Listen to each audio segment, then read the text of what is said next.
Hey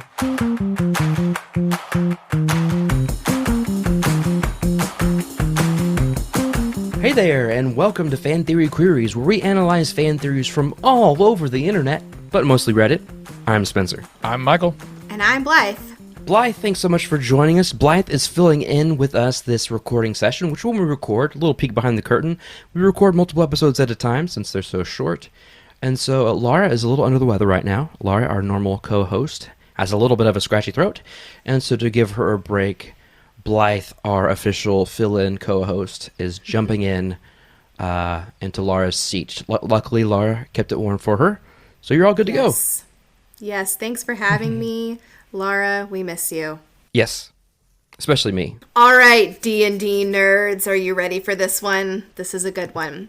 This is from Sam DMH13. And they say Stranger Things is actually a D&D campaign. Hear me out here. I know it sounds crazy, but let me break it down. Imagine if each character is actually a character in a game controlled by players, and what we are actually watching is the campaign. The whole series is 3 separate parties playing together. The first party are older members in the group that have played before in previous campaigns, Joyce, Hopper, Bob, who frequently played together, but maybe grew apart, but then the person controlling Bob rejoined the party. Characters like Jonathan, Nancy, and Steve, and then Billy, have played before together, so they generally party up themselves during this huge campaign, which mirrors the storyline.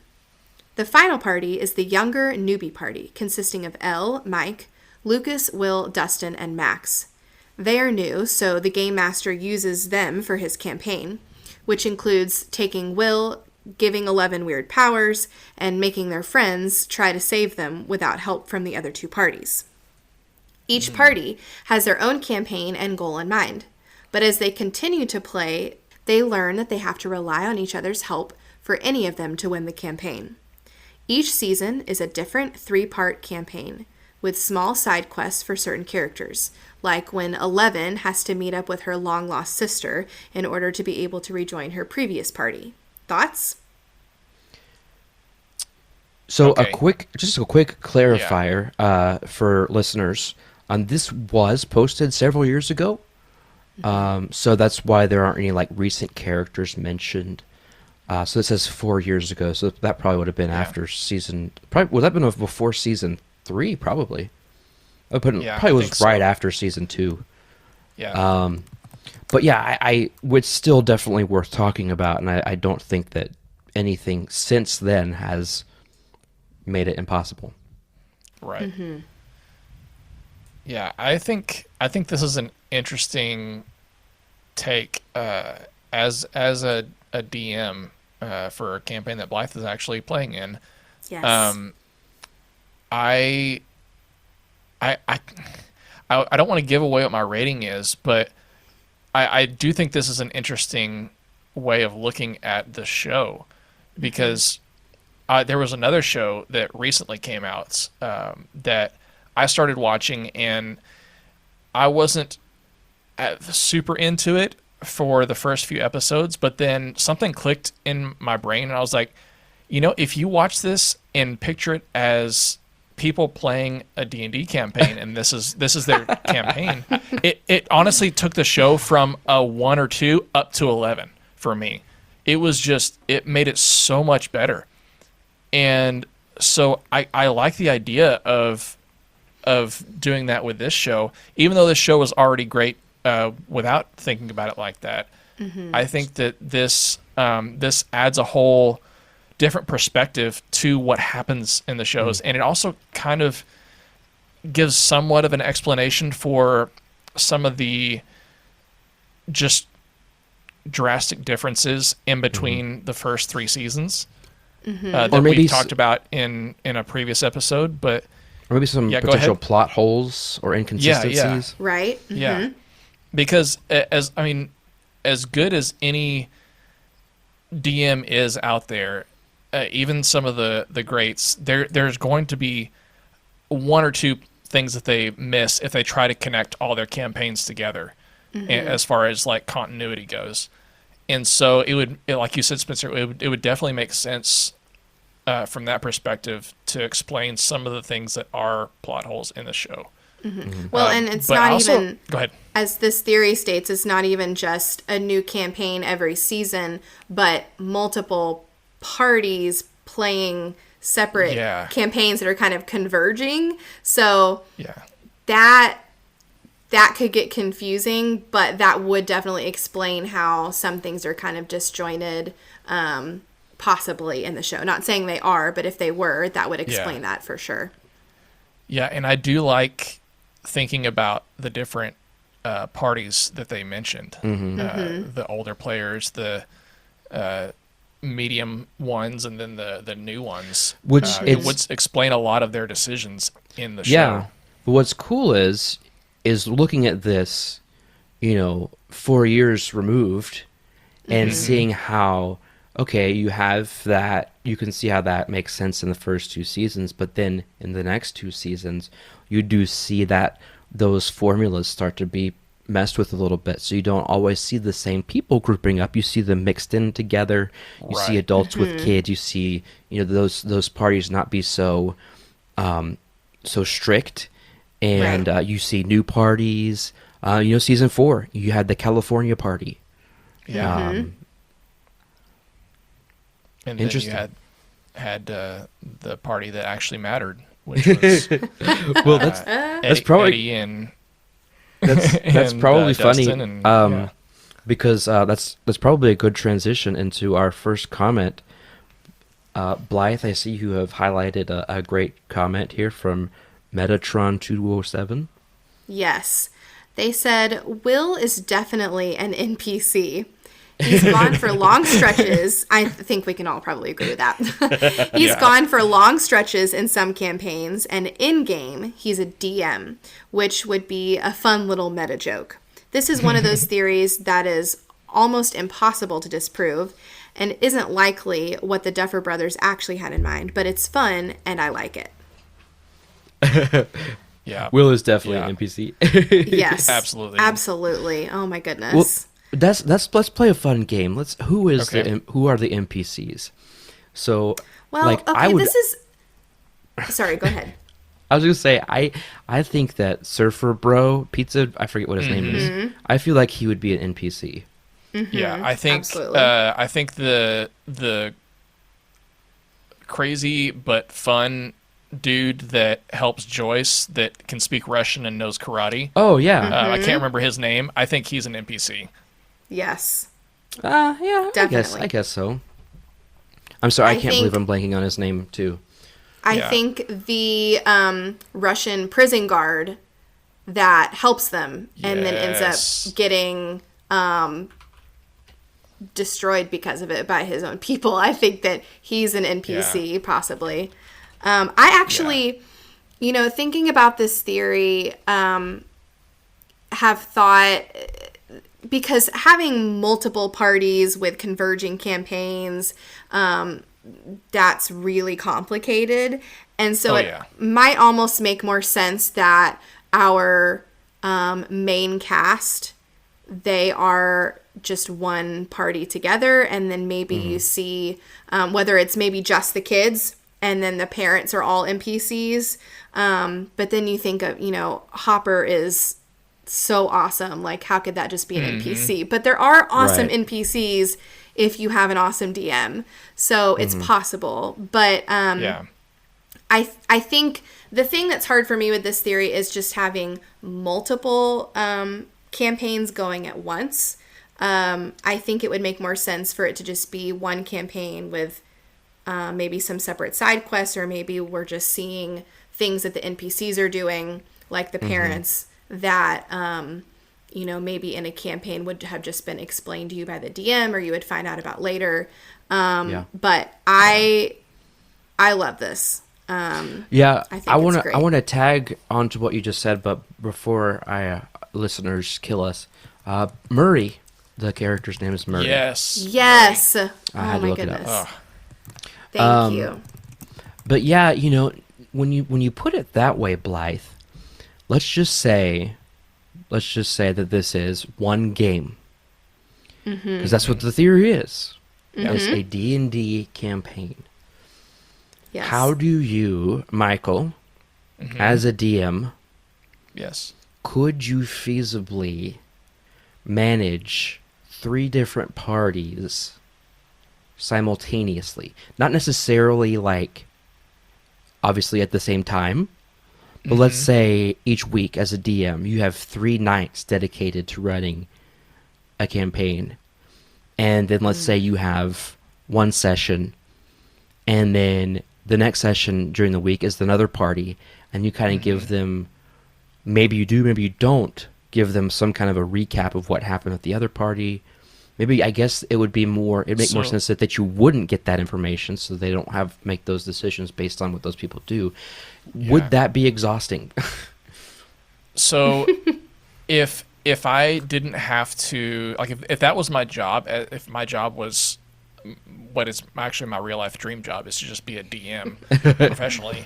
If that was my sole job and I didn't have any other responsibilities, then I feel like I've already, just while you were talking about it, kind of formulated a plan on how I could get this to work. And I feel like I could interweave the stories. So the way I would do it, if I were doing this, is I would have the main party go first, the kids, for those 3 sessions during the week, and then I would let them kind of guide the story, and then I would take the big things that happen in their session, and then I would incorporate those things, allow that to mold the next session with the next group, and so everything is happening simultaneously in game with the 3 different parties, but we're just seeing it from different perspectives, like you do on the show, where it cuts to different groups of people.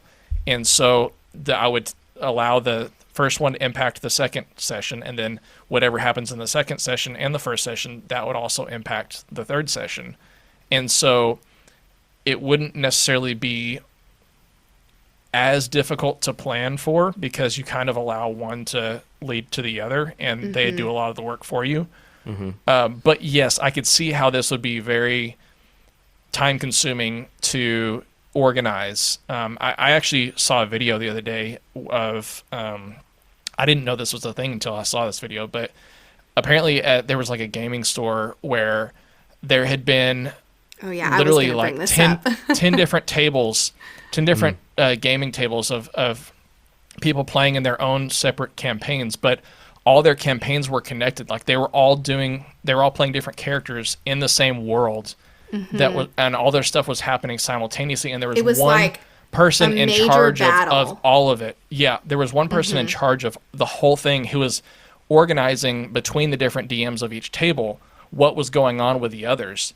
And so the video shows like the culmination of the final battle of this ultimate campaign of everybody. And so you see this guy coordinating and run from table to table and announcing big things that have happened. Like this table over here just defeated this big monster, this big bad guy. And then this table over here defeated this one. As the battle's going on, everybody kind of cheers and stuff when things like that would happen, or this person was killed in battle, and people would get sad, and just things like that. And honestly, it was one of the coolest things I think I've ever seen. Yeah. So there are people, there are people out there that do stuff like this. So it is possible.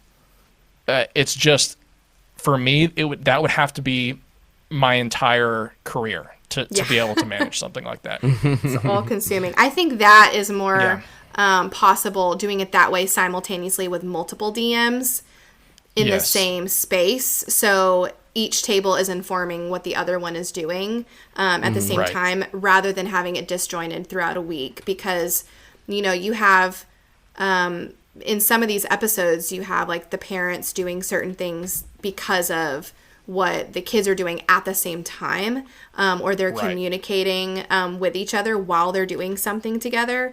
And so I think that would make more sense if they were all in the same space, but with separate DMs for each group.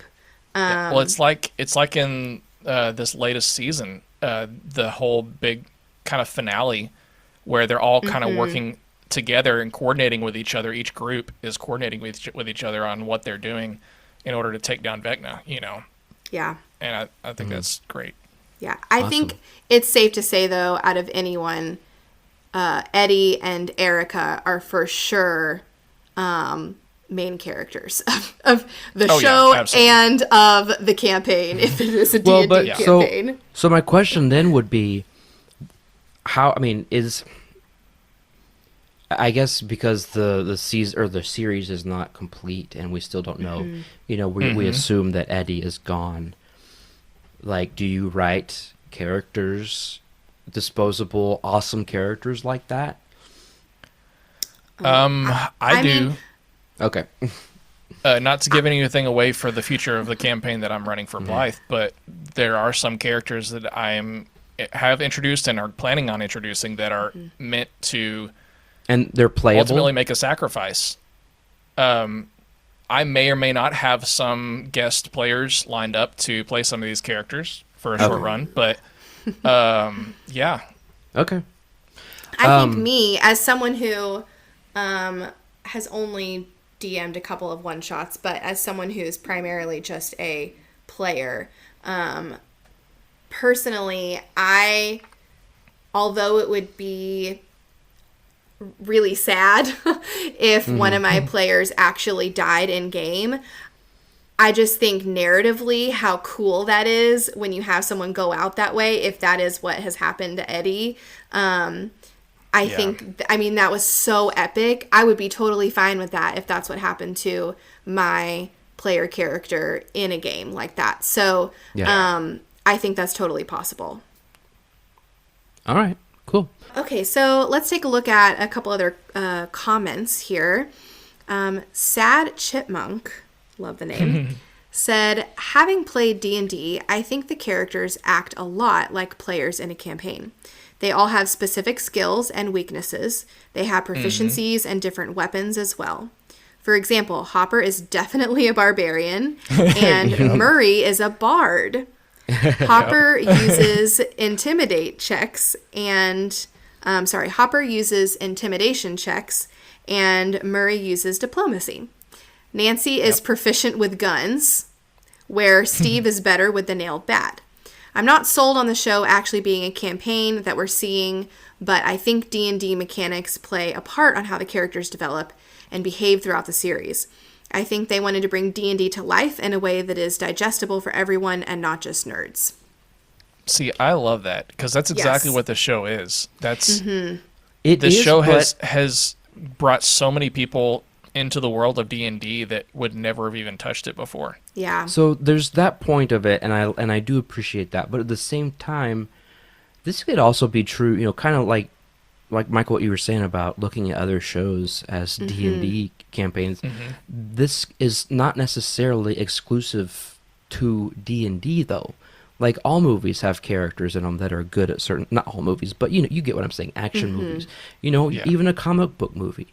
You've got your just look at the Avengers. Each one has different skill sets. They're good at have different personalities. So I don't think that is exclusive to D&D mechanisms. It's a good parallel for the show, right? And some might make the case or make the argument that it's more prevalent, maybe more obvious in this, simply because they use D&D as source material.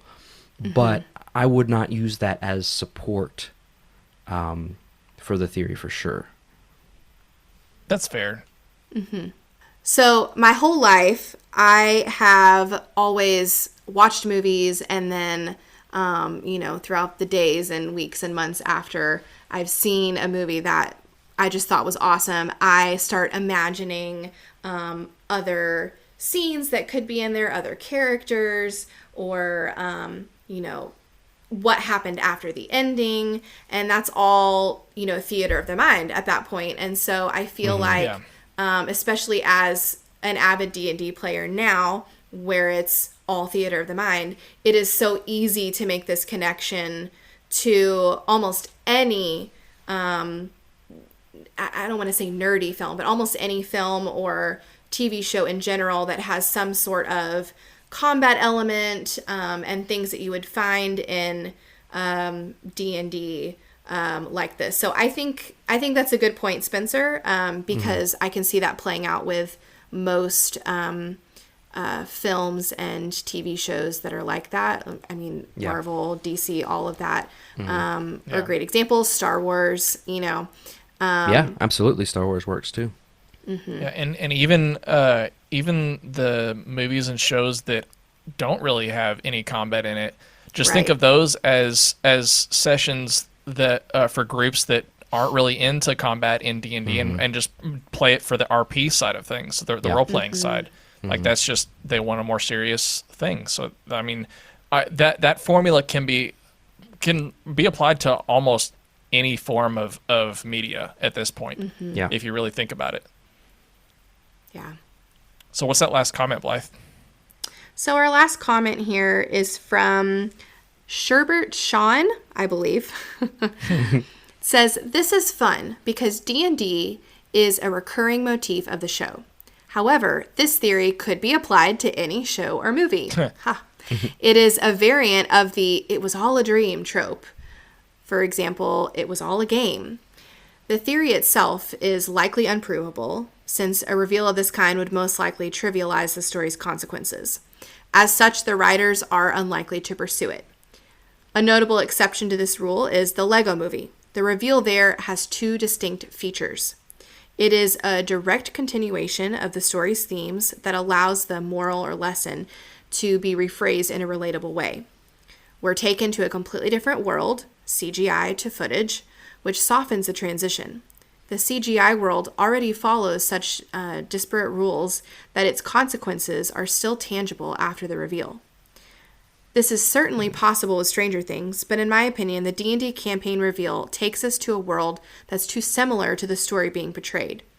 It would be difficult to pull it off without the audience feeling shortchanged. I actually really have to agree with that. I think it's so fun to think of it like that, kind of behind the scenes, and to almost theater of the mind that it would be that.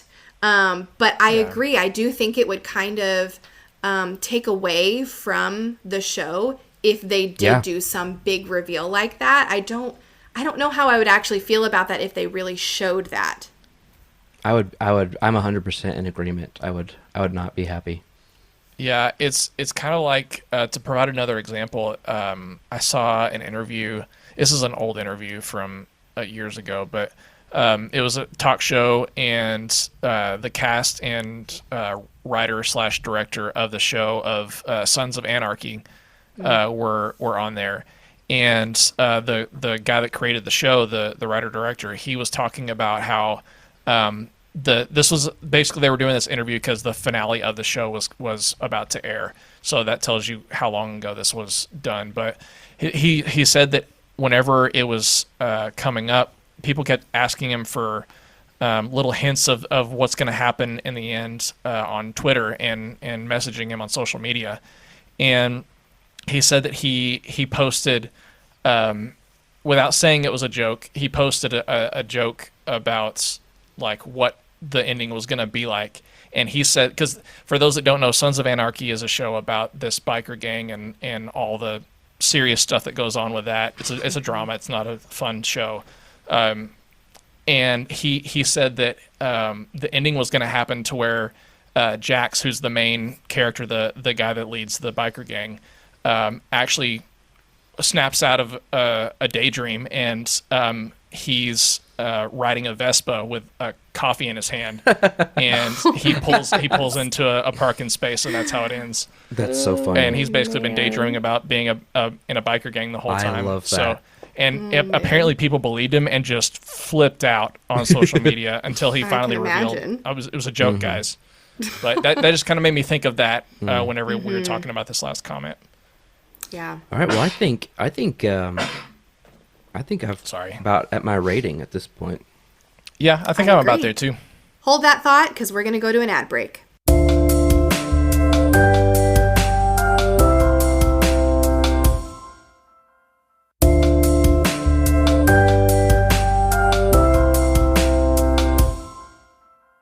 All right, right, guys, I cannot wait to hear what your ratings are. But before we do that, Michael, can you remind us what our rating scale is? Absolutely. The highest rating that we have is Genius. This is reserved for only the best theories, which we believe are better than the actual canon. The next step down is Plausible. It's a good theory, it's believable. Unlikely is next. It's not a terrible theory, but pretty unlikely, as the name suggests. And then the last thing is Preposterous. These are the theories that are just stupid. Basically, we're all dumber for having listened to them. All right, who would like to go first? I'll actually go first on this one since I went last on our previous episode. For me, I have to say this one's Genius too. You had me at Stranger Things. You had me at D&D. I love it. While I can see that if it was revealed that this was just all a big game or whatever, how it could maybe take away from the impact of the story itself for some people. For me, I just it wouldn't bother me as much, and so I just think this is a fun way of looking at it. And like I said before, I have started kind of looking at a lot of shows as if they were just a D&D game being played by people, and it's some of them it's made them a lot better than they were. So I have to give this a Genius. All right. I'll go next. I don't think I was ever at Genius. After you read the theory, I was at a pretty solid Plausible. But after that last comment, I have to come down to unlikely territory. Okay. Not only because I don't want it to be a campaign, I want it to have real stakes. Not because I legit don't think that the directors, writers, I don't think that they would do it. Yeah. That's also part of my thing. But I just think that, we're kind of stretched to the limit as far as our, not stretched to the limit, but like our belief system for the show has been so like, we kind of have to like believe almost anything at this point. Anything's possible. Like what these monsters and stuff are capable of. It's just like, okay, well now we're supposed to just believe that this was all just part of the game. I think that takes even more of a step to just kind of accept that that's what it was this whole time. And I think that, and while there's nothing in the theory that is completely contradicted by the newer seasons, I think the more complex things get, especially in season 4, where we see like the formation of the Upside Down, and I just think that it's just way too complex. Even if let's just say you had multiple game masters, I think it's just too much of a complex plot for it to be a game. And also, I think it would just be kind of, Michael, if you've done this, I apologize, but it just seems kind of silly to have a game where you're playing a game. Like they're actually playing D&D in the show. And so it's has like been done before. Not by me, but it has been done. It just seems kind of like, okay, well, that's enough, if you kind of get into like Inception territory. Exactly. Whenever it's a game within a game within a game. Exactly. So, and then like it's like all the flashbacks in season 4, and you're like 11 reliving all their stuff. And I know that can all be written into a campaign and that kind of thing. I'm not saying that's impossible, but that's why I am saying it is unlikely. Okay, that's fair. Interesting. So I'm going to kind of split down the middle and go with a plausible on this one. I do love D&D. I do love Stranger Things, so I might be a little bit biased. Because, I think you both had great points. I think that initially just thinking of the creators of the show approaching it in this way just for themselves, I think that this could be very possible that that's how they were approaching it in character creation, in major plot points, and how everything moves throughout the campaign or throughout the show. Yeah. I think that if that's their thought process, it's very possible. I think where this theory is kind of knocked down a little bit for me to a plausible is just the mechanics of having multiple campaigns at multiple times trying to converge together and then mixing and matching people. I think it gets a little complicated rather than just simplified of here are our main characters, 5, 6, 7, however many. They're the main party, and then everyone else is an NPC. This is how we're going to approach it.